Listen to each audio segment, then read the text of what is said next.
Hi, and welcome to the YoungFolks.com 2016 Oscar Awards Chatter podcast, where we're going to be talking about not necessarily who we think is going to win, but what our favorite picks are, because the Academy doesn't agree with us anyway. Joining us today is one of our co-writers, Melissa. Welcome. Hello. How's it going? And today we're going to be talking about the, right now, currently, at this moment, we're going to be talking about the nominees for Best Actor. Yes. All right, so I'm going to read off the list. We got Bryan Cranston, Trumbo, Matt Damon in The Martian, Michael Fassbender in and as Steve Jobs, Leonardo DiCaprio in The Revenant, and Redmayne in and as the Danish girl. He's the Danish girl, right? Well, they're both technically the Danish. But yeah, and as a side note, this isn't a podcast where we'll be contesting who is nominated and who we wanted to be nominated. Otherwise, it would be a 2-hour-long process. So we're just going to pick who out of these 5 nominees we personally feel are the best. Okay. So, Evan, who would be your pick?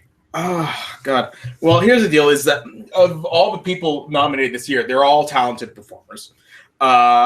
But I have always been a fan of Michael Fassbender, and Danny Boyle's turn with the Steve Jobs movie is just probably one of my favorite pieces of cinema of the year, and I think Michael Fassbender really deserves some sort of recognition. He may or may not get the award, but I felt like his performance as the late Steve Jobs really kind of gives people an understanding of who he was and how he behaved and how he thought as a person.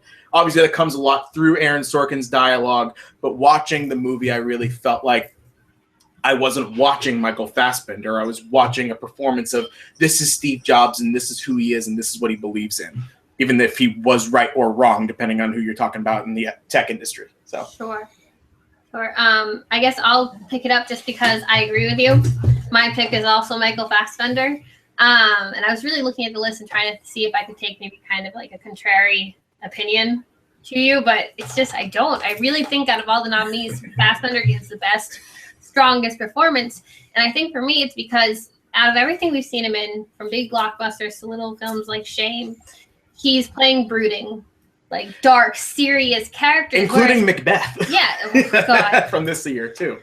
Yeah. He's very much a serious actor. So for Steve Jobs, even though it's still like a dramatic performance, there's this energy, like this lighthearted, like quick-stepped energy to him that I feel like we don't see him perform often.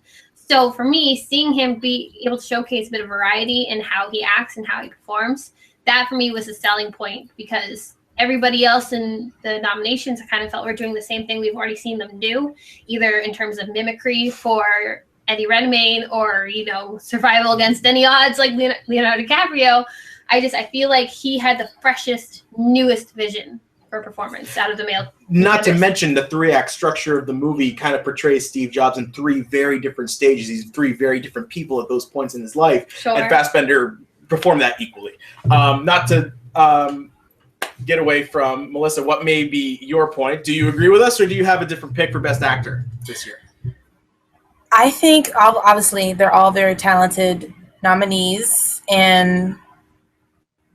but who I would pick is who I think should win, and I think he is going to win, is Leonardo DiCaprio. I think he's going to get his first Oscar, and just because, A lot of the internet with you. They're huge fans of Leo DiCaprio. I know. I feel like everyone has been wanting him to win for so long, and I feel like he should have won a couple of years ago, but we're talking about now.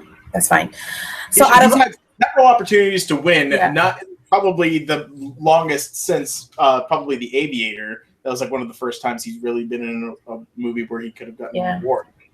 I mean, unless you're counting Gilbert Grape or Titanic, or he was nominated for that, but no, he's had a couple of nominations up until this point. I think it's time to kind of retire the term "do." I don't think any actors really do anything. I don't feel like I don't feel like due for one. I just feel like out of this selection, he's the one that is going to win from this selection. Yeah. Yeah. But you would agree with yet, huh? You would agree with that pick from him as a performer, or from his performance in The Revenant? As a performer, I mean, his performance in The Revenant wasn't bad. It's just not my personal favorite Leonardo DiCaprio performance. I mean, he was great in it. He completely changed. You know, he grew that beard, and he almost died in Calgary, like we all know. He keeps saying it in interviews with the director. He slept in a horse. I mean, not everybody has done that, right? Nobody can do it. Do you think last year he went up against the same amount of kind of, you know, amazing performances? Like last year was such a strong year for male performances in a leading role. Do you think in this year it's a relatively weak year with people like Matt Damon getting into Martian? I know. Oh my God. I don't want to. You have to refresh my memory who was nominated last year for what? Because I'm forgetting here. Last year it was Michael Keaton, Eddie Redmayne. And that's it. Oh, that's right.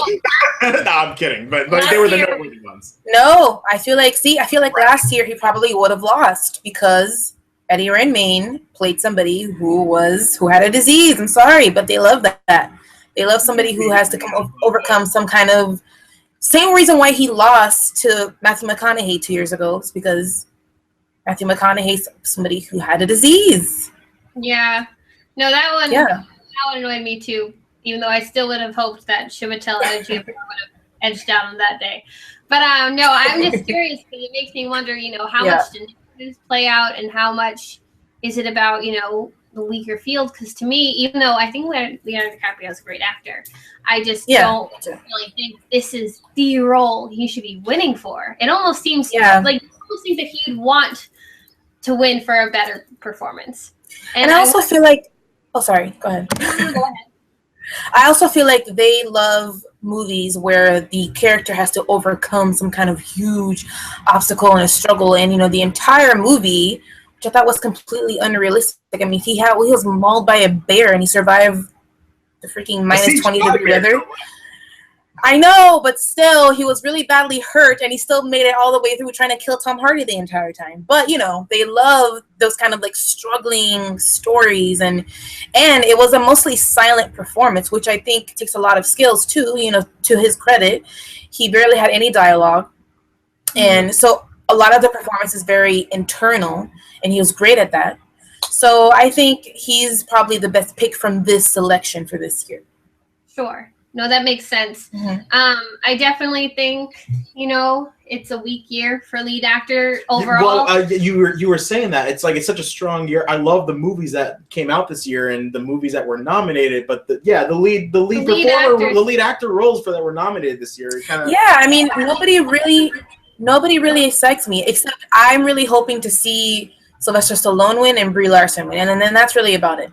Yeah, no, I think this year the acting nominees for lead actor is pretty uninspired. It's like my least interesting category overall, but I'll be interested to see how Leo's speech turns out, I guess. I know. I feel like his standing ovation is going to be like 20 minutes long because everyone's just... I've seen Kate Winslet in interviews saying how, like, she feels kind of torn because she's in the movie with Michael Fassbender, but she really wants Leo to win and she thinks he is going to win. It's funny. It'll be interesting to see because he's definitely still a golden boy of Hollywood. But I think that's about it in terms of Best Actor. Yeah. You guys, thanks for tuning in. And make sure that on the night of the Oscars, you tune in to TYF Official, where we'll be having a Twitter party starting at TYF Oscar. Starting at 7 o'clock Eastern. It's going to be a blast. Giveaways and fun things happening. So make sure to tune in. Excited for the snark.